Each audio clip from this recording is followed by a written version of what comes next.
Di ako marunong mag-transition. Pabayaan nyo na. So next ay hihiwain na natin. As you can see, marami nang itim-itim yung cauliflower. Pero okay lang yan. Gawin na lang natin ng isa-isa. So ayun, fast forward na muna natin dito guys.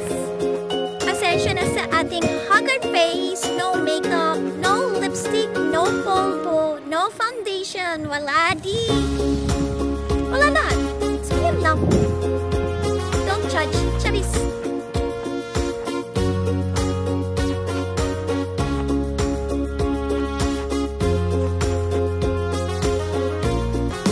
Dahil tapos sa test of cauliflower, yung broccoli na naman yung hihiwain natin. Tingnan nyo guys, naninilaw na yung broccoli.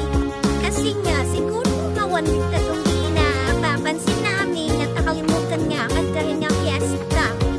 So kaya ngayon ito, pinipilian na lang kung saan yung okay pa at nulutuin. So i-guess nyo na lang kung ano yung recipe natin for tonight. Bale, dalawang recipe to. Ang aking niluluto. Ay nilulutuin. So next ay kunin naman natin yung ating pangsahog, yung pork. So, tabi-tabi sa mga hindi kumakain ng pork, pero ito talaga yung pansahog ko ngayon. So, yan, hindi na kinaya na paupo-upo lang yung Disney Princess, kaya tumayo na. Let's go! Iwa na tayo! Hatiin natin yung karne sa dalawa kasi dalawang recipe na, di ba? Kayo naman. So, after maghiwa, yan, tapos na, na-divide ko na sa dalawa.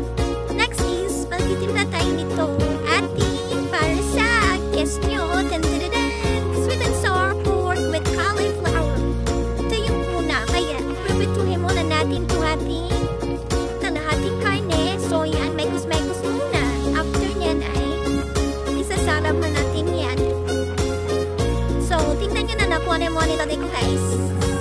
Itong cauliflower, dan ko na yung pinakuluan. So, bali ayun, mag-prepito na tayo. Fast forward na naman tayo dito guys kasi marunong naman kayo mag-prito para naman kayo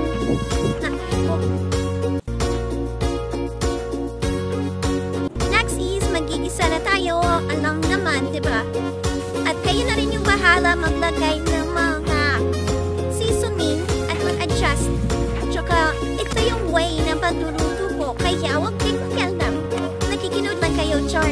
Pero yun na nga, kayo na bahala mag-adjust kung ano yung gusto yung timpla. Pero sa akin ganito yung way ng pagluluto ko at yung mga templado ko. Tcharan! Yung cauliflower nilagay ko na. Next is yung karne. At nilagyan ko rin pala ito ng pampalapot which is cornstarch. So, yun lang. At pagkatapos nito, kapag medyo sticky na at medyo okay na para sa inyo, yung next recipe na naman tayo. Pangalawang recipe, magigisa ulit. Kasi nga, yung next recipe natin ay yung broccoli na. So, yung broccoli ay yun, may pork pa din. So, bali ang pagkakaluto nito ay broccoli with pork, gisadong oyster. Sa gisadong oyster pala, yan lang.